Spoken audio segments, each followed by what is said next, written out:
Oi, eu sou o Luiz, eu tô vestido com uma camiseta preta, com óculos de aro preto. Minha barba é um pouco grande e branca e meus cabelos são prateados. Eu estou numa sala, atrás de mim tem uma biblioteca, minha preferida, e do lado direito alguns outros livros também que eu gosto muito, que são livros que têm histórias em quadrinhos e tal. Então essa é a minha, o ambiente onde eu estou. Marta? Eu, eu sou Marta Gabriel, eu tô com uma blusa branca, meio bege, de manga comprida. Eu tenho cabelo na altura dos ombros, cabelo comprido, castanho, e eu tô num ambiente que tem umas cortinas atrás. Marton? Meu nome é Marton Olívio, eu sou negro, uso óculos, estou na sala de jantar da minha casa. Atrás de mim tem uma série de quadros que eu coleciono, eu gosto de colecionar quadros de arte. Eu uso óculos e estou com uma barba, um começo de cavanhaque quase barba, e eu uso brinco. Muito bem. Eu também uso brinco, não sei que orelha que você usa, eu uso na orelha esquerda, que é o Luiz que está falando. Eu uso nas duas. E, muito bem. Então a gente criou essa conversa e ela tem como tema contar histórias e criar futuros. E a primeira reflexão que a gente começa a fazer é qual é a relação entre contar histórias e criar futuros, justamente, né? Acho que é o primeiro ponto de partida da onde surgiu essa coisa toda do título, né? Nós somos apaixonados por histórias e a gente tem esse olhar para a importância que tem essa dimensão, esse fazer, essa atividade. E eu acho que quando, na medida em que a gente consegue olhar para frente e formular uma história, fazer o texto acontecer, ela passa a existir. Contar uma história de futuro faz com que esse futuro passe a existir e a partir do momento que ele existe, eu começo a conseguir me direcionar para ele, entender qual é o caminho que vai o caminho que vai se formar até esse futuro. É uma das coisas que a gente tem dentro da escrita criativa de roteiro, o Martin sabe bem disso, é que a gente, quando vai escrever sobre um filme, sobre uma série, você sabe como ela vai terminar. Você começa pelo fim, você tem que ter essa consciência e todas as decisões desse personagem principal são decisões que são direcionadas por esse entendimento do que é o final. Então, criar futuros é isso. Quando a gente cria uma história, ela passa a existir e esse futuro passa a ser concreto e o nosso andar, a evolução do que a gente vai fazendo, as nossas ações vão levando para esse lugar que a gente criou, que a gente desenhou. Acho que é por isso que é importante esse exercício, né, da história que cria futuros. Eu não sei o que vocês acham, acho que eu penso muito por aí, que, né, de dar existência para esse futuro a partir da história que a gente conta. Uma das técnicas de futurismo, inclusive, é justamente a gente pensar, imaginar o que seriam, por exemplo, objetos do futuro, o que seriam situações no futuro, o que seriam sentimentos no futuro. Então, quando a gente fala de histórias criando futuros, se a gente tem uma multiplicidade de histórias, a gente tem uma multiplicidade de futuros possíveis, né? Então, é bastante importante isso, porque se alguma vertente perde a voz ou a possibilidade de contar a sua história ou de imaginar a sua história, a gente acaba limitando o futuro de todos nós, né? Porque o futuro acaba sendo construído por todos. Até nas dinâmicas de futurismo, é bem interessante isso. O futurista é um pesquisador e ele analisa sinais do presente para o futuro, os vários sinais do futuro, né? E não dá para fazer isso sozinho. Na realidade, quanto mais tiver diversidade de players, de stakeholders, de pessoas envolvidas com aquele tema, para a gente junto enxergar os sinais, muito mais rico fica o traçado de cenários, né? E isso vale também para inovação, sabe? A gente, quando fala de inovação, a gente diz que primeiro a gente tem que contar histórias de inovação para depois a gente começar a inovar. E aí a gente tem as histórias que a gente trilhou, que são as histórias que, né, de novo alimenta toda essa cadeia. Então, a imaginação cria antes, né? História e cérebro tem um link, a gente foi configurado para ouvir histórias, para contar histórias, para economizar energia, para gerar emoção. Então, a história, na minha opinião, a história mais diferencia a gente das máquinas e é responsável pela evolução da humanidade, né? Então, o que você acha disso, Marta? É, é uma coisa engraçada porque a história me tocou, eu ainda era muito garoto, né? Eu acho que eu tinha 12, 13 anos quando eu comecei a escrever. E essa possibilidade de criar mundos, criar universos, criar futuros possíveis, eu comecei exatamente até pela ficção científica mesmo, que é uma coisa que sempre me atraiu muito, né? E eu queria só puxar aqui uma outra provocação, que eu acho que além de criar futuros, quem pode contar essa história, né? Quem está podendo no momento. Quando você fala que essa diversidade de histórias, a Chimamanda já fala isso, já falou isso muito bem sobre o perigo de uma história única, né? E é hoje existe de certa forma uma hegemonia de uma história contada hegemonicamente por gente branca, e a gente começa a ver uma certa diversidade disso, né? E a gente virar de objeto a indivíduo da nossa história. Eu acho que esse que é o primeiro ponto, falando assim de narrativas negras, falando de narrativas hoje que sempre foram excluídas dentro desse processo, eu acho que a gente está começando a assumir esse posto de contador de história para começar a pensar nesse posto de futuro, que a gente está um pouquinho atrás desse processo, mas eu acho que de certa forma está começando a vir tudo junto.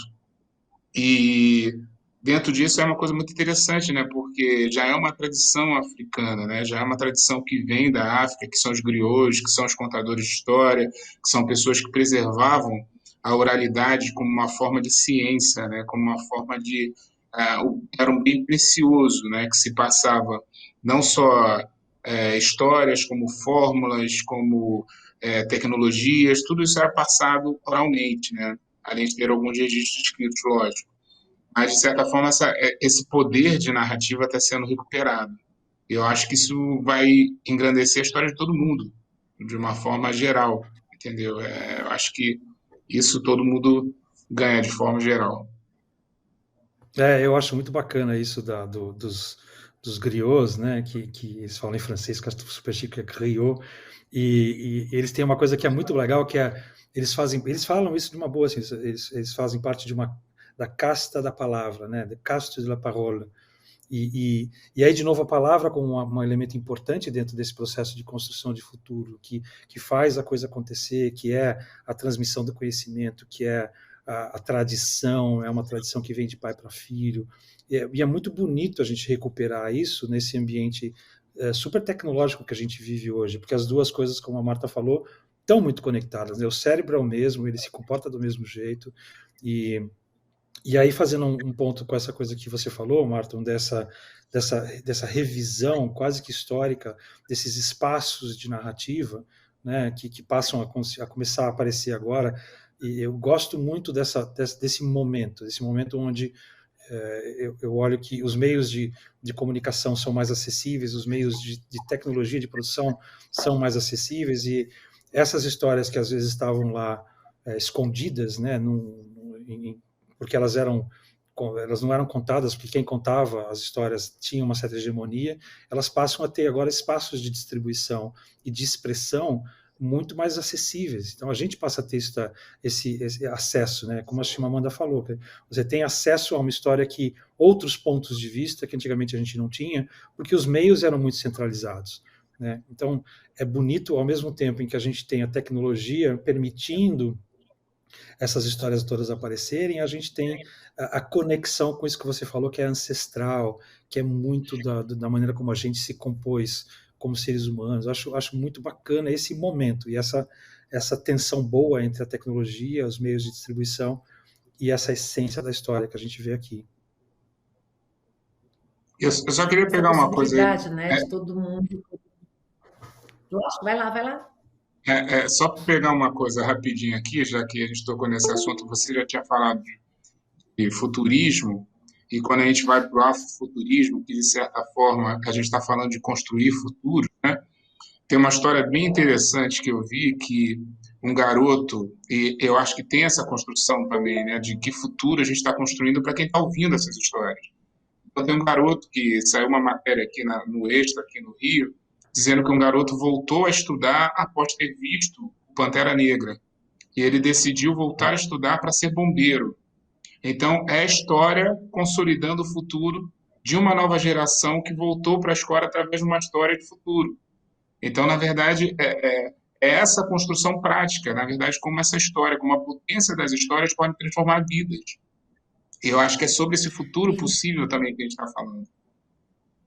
Inclusive, quando a gente fala de futurismo, a gente está falando sobre criar futuros, não é só sobre pensar em futuros, né? Para a gente escolher o que a gente quer. Mas tem o lado oposto também, o efeito ruim da história. Eu lembro anos atrás, quando os filmes da Disney, os desenhos de Ratatouille, os insetos começaram a fazer sucesso, as crianças começaram a achar que está tudo bem de ratinho estar junto com você, e a gente sabe que tem transmissão de doenças, de não querer que os pais fizessem qualquer tipo de dedetização, porque então o poder da história é tão grande no cérebro da gente que a gente não percebe muitas vezes o quanto que a gente é determinado por elas, né? Inclusive, uma das maneiras que eu brinco que hoje a gente está vivendo uma polarização enorme, né? E às vezes as pessoas não estão pensando mais, e aí a melhor maneira de fazer com que as pessoas entendam o lado do outro é história ou então fazer pergunta, né? Então, a história ela tem um poder muito grande de revelar sentimentos, mostrar isso que você falou, Marton, da versão do outro, né? E essa riqueza de todo mundo poder falar é uma riqueza mesmo. Não existe pensamento crítico sem repertório, sem a diversidade, sem todo mundo colocar a sua visão, né? E se a gente perde isso, a gente está perdendo um elemento fundamental, além de ser desumano, né? Eu brinco que a grande questão da diversidade começa com a humanidade. A gente tem que ter espaço para todos, não só para a história, mas para tudo quanto é coisa que a gente possa querer fazer, né, criar. Então, é lindo, é muito bom. E na medida que a gente compartilha, a gente vai achando justamente esses pontos em comum do repertório de cada um de nós. E isso acontece pelas histórias que a gente vai contando, do que a gente viveu, de como a gente processou aqueles processos, e a gente vai descobrindo que a gente tem muito mais em comum do que a gente imaginava, né? E aí que a coisa acontece. Até no cérebro isso acontece. Eles falam que é coisa da citocina, né? A história, ela faz com que o cérebro produza citocina, que eles chamam a enzima da empatia.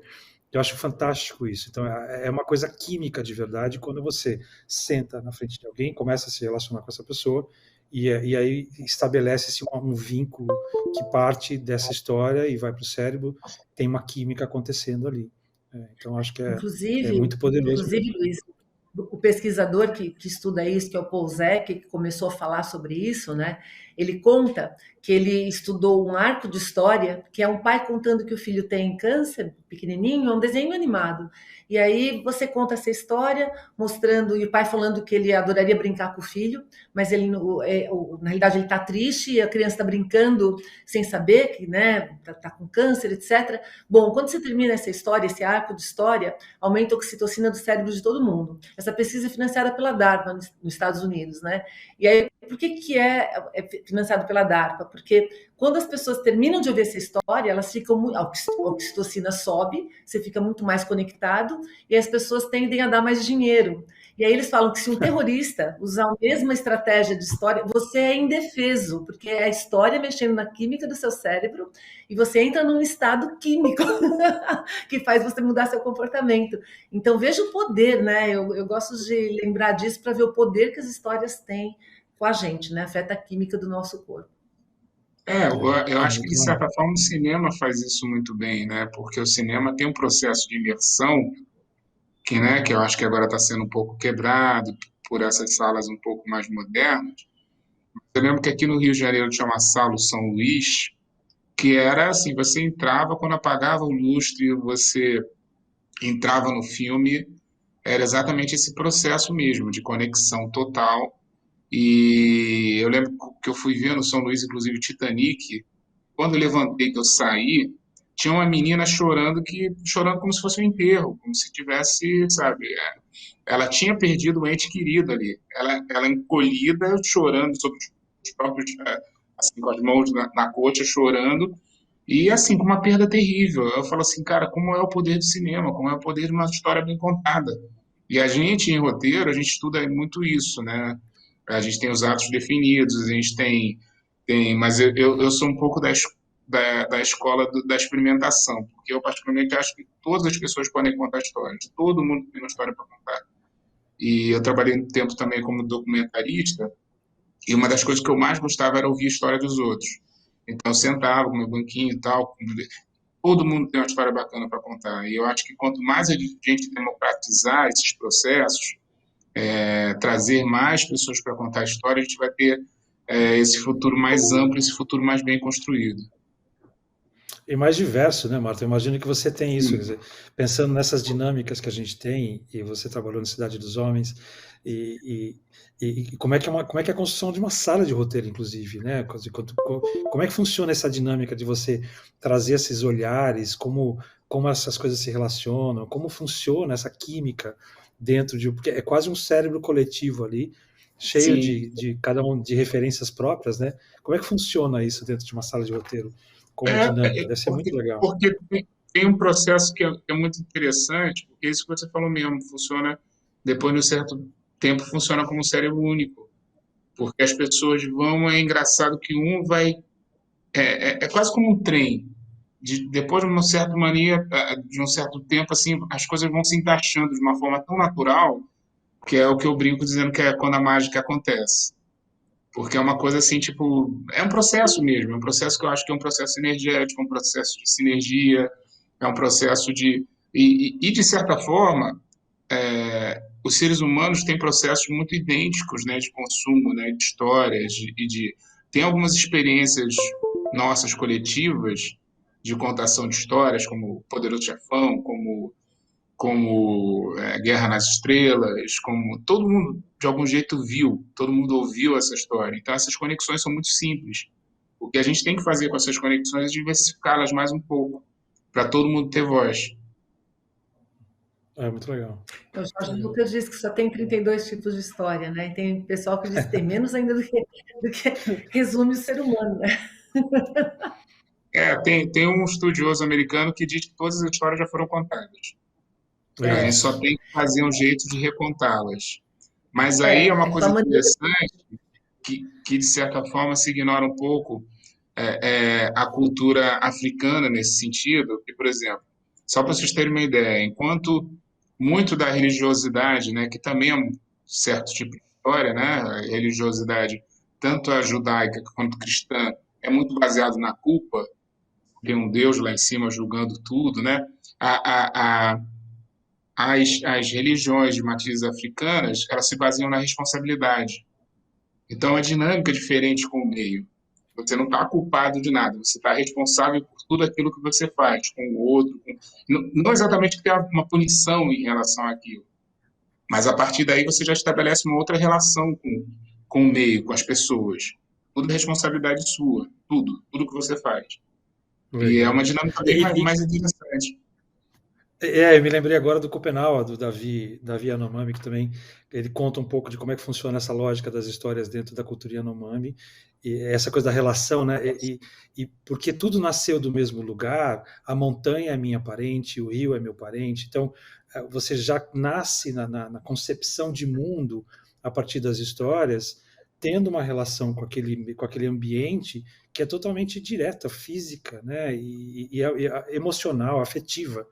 Acho fantástico isso. E eu concordo contigo, né? Tem essas outras narrativas, outras formas de narrativa que vão justamente que são importantes para a gente conhecer, que são alternativas para a gente pensar nesse futuro e de novo, né?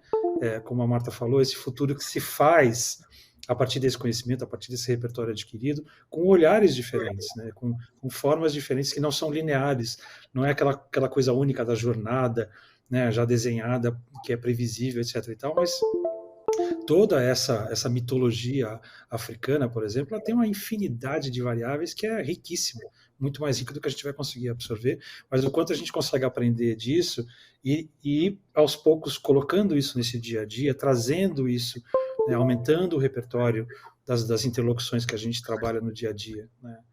Eu acho muito A importante gente pode isso. ver isso, a gente pode ver isso também nas outras culturas, né? Se você comparar o Ocidente, muito influenciado por educação e histórias que vêm com Disney, etc. Mesmo agora tendo essa reviravolta de contar a história também do outro lado, né? A outra visão, a Malévola, empoderamento das garotas, etc. Mas ainda assim é mais uniforme. Quando a gente olha alguns países europeus, países que ficaram, inclusive, por mais tempo sem ter acesso a esse tipo de histórias, é diferente a forma de pensar. Se você vai ainda para mais Oriente, para a Coreia, Japão, China, é muito intrincado as histórias e a cultura, né? Então, isso é bastante. Quando eu comecei a perceber isso lá atrás, eu sou apaixonada também por viajar e por cultura, né? Por conhecer pessoas, conversar com. Então, isso que o Martin falou que ele faz para documentários, eu adoro fazer também, e conversar com a pessoa que está na rua, a pessoa que está fazendo o dia a dia dela, entender como é que foi, etc. E aí, quando a gente vê como que reflete, né, as histórias, a ação e a educação afeta as histórias, e acaba virando um ciclo, né, que eventualmente é legal a gente quebrar, e qualquer cultura contaminar a outra. Então, acho que a gente aprende bastante com isso. Eu fico encantada também. Eu gosto bastante de ver os outros ângulos, né? É engraçado E porque daí, hoje. Pode falar. não, pode vai lá, vai lá. É engraçado que hoje tem um certo pedido, né, dos canais de streaming por histórias universais. Eu acho que isso tem um lado bom e tem um lado ruim, exatamente porque a gente perde essa diversidade. Você vê um filme como Parasita, é um filme que poderia ser passado nos Estados Unidos, podia ser passado em Nova York, podia ser passado em Paris, por ser uma história universal, ele tem muita potência. Mas ele traz características muito daquele local, daquelas pessoas, daquela cultura. Porém, é uma história universal. Para mim, esse é um grande achado do Parasita hoje, né? Que ele sinaliza isso, que você pode contar uma história com vários elementos regionais, mas que ela pulse de forma universal, de uma forma muito forte, muito eficiente, né? Quem não se emociona vendo Parasita, quem não identifica, porque de certa forma, esse fenômeno da gentrificação, né, dessa diferença social, é um fenômeno mundial. A gente passa aqui no Rio de Janeiro, a gente passa em Nova York, a gente passa em Paris, a gente passa, enfim, no próprio filme Parasita. E, de certa forma, você encontrar essa história que navegue bem por muitos lugares é bem interessante, mas que, ao mesmo tempo, mantenha algumas características locais. Acho que isso é um grande achado. Então, eu acho também, inclusive, uma das coisas que eu tenho mais adorado de 2 anos para cá, Netflix especialmente, mais do que a Amazon, inclusive, é as séries que não são da linha americana ou que a gente está acostumado, né? Então, eu tenho assistido muita série nórdica, eu estou apaixonada pelas séries nórdicas. Turquia, tem umas séries turcas muito interessantes, e coreanas. As coreanas, inclusive, tem uma que está ligada com tecnologia, que é Olo, My Love, que fala sobre um holograma, a paixão sobre a paixão de uma pessoa por um holograma, por computador, tecnologia, e eles têm uma relação diferente, né? O Oriente tem uma relação diferente com tecnologia, conforme a gente tem. É incrível de você ver. Inclusive, uma das séries que eu vi recentemente, até o ritmo de narrativa é diferente, é Ertugrul, que é o cara que é o fundador do Império Otomano, né? O filho dele, o Osman, que fundou o Império Otomano. E aí você vê uma lógica completamente ao contrário. Os cristãos são os bandidos. Então, você olha aquilo e fala assim, gente, eu nunca tinha visto. É muito interessante. Aí você começa a ver a coisa desenrolar, te dá 1 milhão de insights e reflexões, justamente porque a história traz o outro lado, né? Que a gente não está acostumado a ver aqui no Ocidente.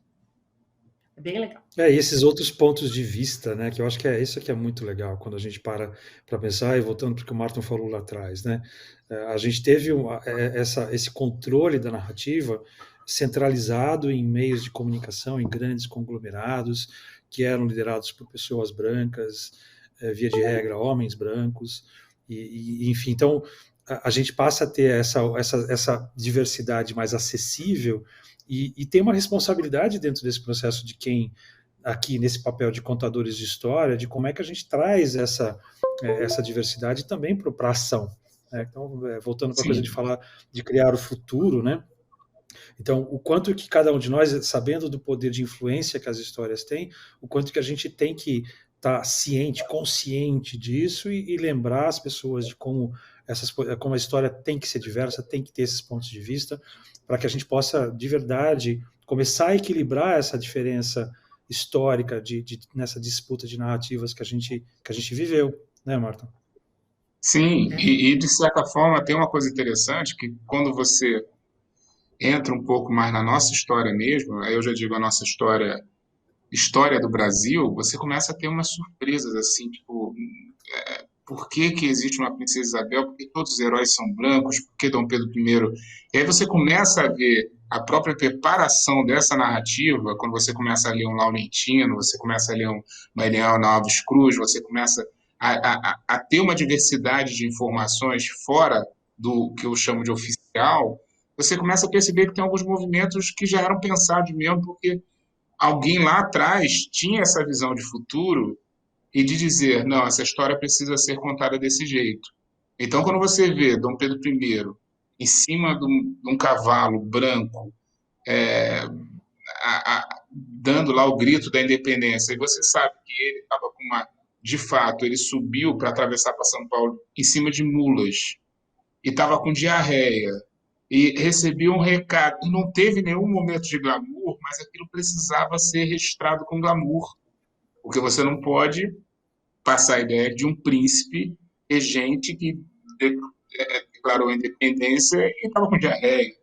Então tem uma preocupação histórica e que passa também por um certo apagamento de algumas figuras na história. Por exemplo, se você for fundo na Guerra do Paraguai, você for ver a participação do negro na Guerra do Paraguai, que inclusive não podia usar armas, as pessoas eram convocadas e iam para a guerra sem poder usar armas, tinha que usar ou faca, ou que depois fizeram até os lanceiros baseado nisso, você vai vendo que tem um recorte de um apagamento, de um certo heroísmo, de uma certa vontade de luta pela pátria, que isso vai ficando um pouco assim nebuloso, exatamente por causa dessa história hegemônica sendo contada por apenas um lado. E depois que você afunda mesmo nisso, você lê cartas sobre o assunto, você interage sobre a coisa, você fala assim, cara, é uma outra história. É uma outra história. É, eu acho que é isso, né? A gente, é isso que você falou, né? É um novo letramento, a gente, e um pouco do Sim, que a Marta falou também, né? De quando você vai ver uma, uma, uma série da Escandinávia, de um lugar que tem uma lógica cultural totalmente diferente, a gente está se abrindo para essas novas formas, e tem coisas, como eu falei, são tão próximas quanto um novo entendimento da Guerra do Paraguai, tão distantes quanto uma história que se passa na Coreia, mas lida com os elementos básicos do ser humano, né? Ou tão ancestral quanto ir buscar umas narrativas tanto africanas quanto indígenas, no caso dos Yanomami, que me encantaram.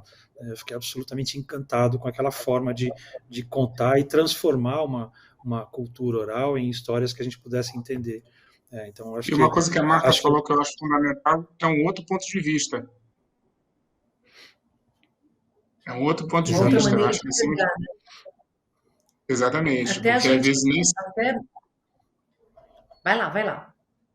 nem sempre o herói é tão herói assim, nem sempre o vilão é tão vilão assim, né? Cada um tem suas situações e cada um tem suas necessidades. E esse é um momento histórico mesmo. Inclusive, eu acho que Game of Thrones fez muito sucesso justamente por causa da complexidade dos personagens, porque ninguém lá era só herói, ninguém lá era só bandido, né? Era muito mais uma história da vida real nesse sentido.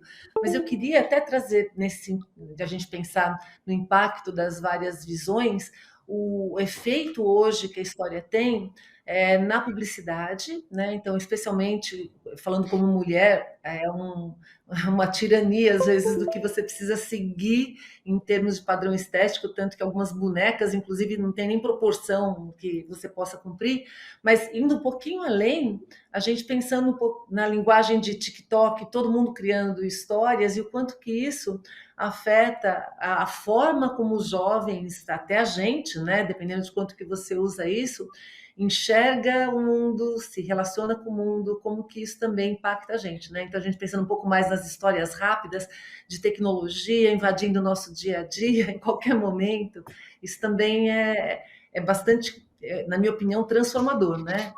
A forma como a gente está indo para o futuro. Eu acho que tem muito a ver com o que o Marco falou também, que todo mundo tem uma história para contar, tem coisas que pode se expressar.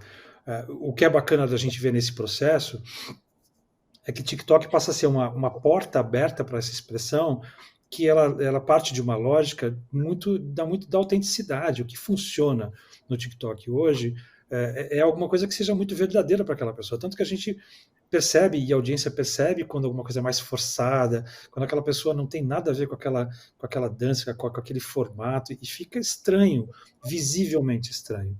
Por outro lado, a gente percebe que tem aí uma oportunidade para essas pessoas que têm a sua história acharem formas de fazer isso de maneira muito simples, que tenham um alcance bacana, que eu acho que é importante também, né? E alcance para o mundo todo, não só para o Brasil, mas para o mundo todo. Então, até quase uma dica dessa, né? Ou seja, TikTok pode ser uma maneira de descobrir a história que existe dentro de você e você conseguir expressá-la ali com aquele formato que são vídeos curtos, que usam todos os filtros que estão ali disponíveis para as pessoas e começar, né? E de repente descobrir esse poder que tem dentro de você e essa história que está ali para você poder compartilhar com as pessoas e com o mundo, né? E pensando lá no futuro como construir essa história. Então é legal. Mas tem uma coisa bastante interessante com relação a isso, que é a possibilidade de você criar essas histórias utilizando filtros, né, e utilizando novas maneiras de ser, isso tem afetado a percepção das pessoas com relação a elas mesmas, né? Então a gente tem visto a demanda por cirurgia plástica, então para ver como que a gente se coloca como protagonista, como a gente tem uma percepção do que a gente quer falar e do que a gente quer representar, e depois a gente acaba essa percepção ou essa maneira de a gente se expressar afetando como a gente quer ser e a gente começa a se transformar em função da tecnologia, ajudando a gente a ter novas formas de se expressar, né? Então, isso dá um monte de estudos para a gente refletir, mas eu acho muito interessante esse diálogo com a gente mesmo no final do dia, né? E, de certa forma, aproveitar que eu acho que, quer dizer, eu venho de uma época que não era tão democrática a informação, né? A informação não estava tão democratizada e a gente não tinha acesso a tantas tecnologias para criar história. Então, assim, acho que é até uma oportunidade para quem está vendo a gente, principalmente acreditar nas histórias que pode contar, acreditar muito, porque eu acho que toda história que traz uma verdade é uma história interessante, mesmo que pareça outras histórias. Eu acho que as pessoas acreditarem nas histórias que tem para contar. E hoje eu acho que a gente tem uma série de plataformas, a gente tem uma série de possibilidades, o celular traz essa possibilidade também, que eu fico imaginando eu, garoto, com o celular na mão, né? Na minha época, quando eu era garoto, não existia celular, né? Enfim. Então, assim, eu fico imaginando as possibilidades que eu não teria para contar histórias. E eu acho que tendo essas plataformas e tendo assim, os coletivos são uma grande força para isso também, né? Acontece muito na periferia. E também acreditar que a periferia, ou essas narrativas negras, ou qualquer tipo de narrativa que o cara acredite numa ficção científica, o cara acredite numa história de terror, numa história de zumbi, que ele conte essas histórias, porque vai ter alguém que vai querer ouvir essa história se houver a verdade nessas histórias. Eu acho que, principalmente, tem uma coisa que eu sempre digo em roteiro, que o roteirista é aquele que escreve. Não existe o roteirista que não escreve. E o ponto todo é esse. Se você escrever seu roteiro, você vai ser um roteirista. E é isso, basicamente é isso. Não tem muito mistério. É mais difícil. Ele tem que existir, né, Martin? Exatamente. Se você não escrever, vai ser mais difícil você ser roteirista. Eu gosto disso, e é um convite mesmo, porque essa coisa da disponibilidade de plataforma, de tecnologia, e eu acho que o mais legal é essa falta. A gente, talvez, você, eu me apaixonei por histórias porque eu queria fazer histórias em quadrinhos, mas tinha uma técnica envolvida ali que era complicada, né? Tinha que saber desenhar, tinha que ter um estudo de anatomia, um trabalho ali. E hoje em dia, você consegue diminuir as barreiras que você tem para poder colocar a sua história para fora. Eu acho que isso é fantástico. Então, acho que é quase um convite que você falou. Arrisque, né? Você tem alguma coisa na cabeça, põe para fora, seja um blog, seja um TikTok, seja um stories do Instagram, seja um web, sei lá, qualquer coisa, faça aí uma animação com pauzinhos, porque o mais importante é essa essência. Eu acho que é isso que é bacana, porque os meios estão aí, estão disponíveis, e a gente consegue distribuir isso de uma maneira muito mais intensa do que a gente já conseguiu. E é isso que você falou, sempre vai ter alguém, por conta da diversidade de pessoas, que vai se interessar pela sua história. Parece que não, mas sempre vai ter alguém que vai falar, putz, isso aqui é interessante porque é único, só você pode ter contado essa história, ter vivido isso. Então, acho que é muito bacana esse momento que a gente vive nesse sentido. E a tecnologia permite também a gente experimentar, né? Então também tem uma coisa bem legal que você pode experimentar, ela facilita coisas que você jamais imaginaria fazer 20 anos atrás, era dificílimo, tinha que ter câmera, eu brinco que eu adoro fazer time-lapse e adoro ficar experimentando câmera lenta, dependendo do que eu estou vendo, né? E é tão simples, e eu mesmo edito ali sem aplicativo nenhum, aí eu falo, gente, se isso fosse há 30 anos atrás, eu não ia conseguir experimentar isso para ver o resultado que deu para fazer o próximo teste. Então, a facilidade que a tecnologia traz de experimentar e também de aprender com os outros, né? Eu vejo, às vezes, as pessoas fazendo uma coisa e falam, uau, isso é muito legal, vou fazer também. Então, eu acho que isso também é uma oportunidade muito grande para as pessoas soltarem a voz, né? Se expressarem, porque elas têm muito mais recurso hoje do que a gente tinha antes. Essa coisa eu gostei. Lembrei de eu li recentemente um livro do Ray Bradbury, que é o Zen, a Arte de Escrever, que é muito legal, é um cara de ficção científica, e ele falou isso. Durante um tempo, ele assumia que ele estava copiando um outro autor. E ele escreveu durante um ano copiando um outro. Assim, não tem problema, mas em algum momento depois desse processo todo, vai surgir alguma coisa que é minha. Né? Vai surgir alguma coisa que eu vou ligeiramente modificar. Então é bacana também, que eu acho que isso também é muito mais resolvido nessa geração agora do que até na nossa, talvez, né, Marta? Eu tenho que ser uma coisa original, inédita. Não, copia, faz igual, mas com a sua viradinha, com o seu jeitinho. Isso é um começo de uma coisa nova, de uma linguagem nova. Né? Eu acho que a gente tem que estar aberto para isso também. Quando eu comecei a escrever, eu queria ser Fernando Sabino. Quando eu pego meus escritos dessa época, com 12, 13 anos, se eu publicasse hoje, eu seria preso pela família do Sabino. Porque era assim, era muito, eu enrolava muito, copiava estruturas, tudo, mas isso faz parte mesmo do início. O início é assim. Mas sabe uma E coisa que eu assim, falo sobre inovação? Que copiar é a forma mais subutilizada, subestimada de inovar. A gente inova copiando. Você começa a escrever copiando o texto dos outros.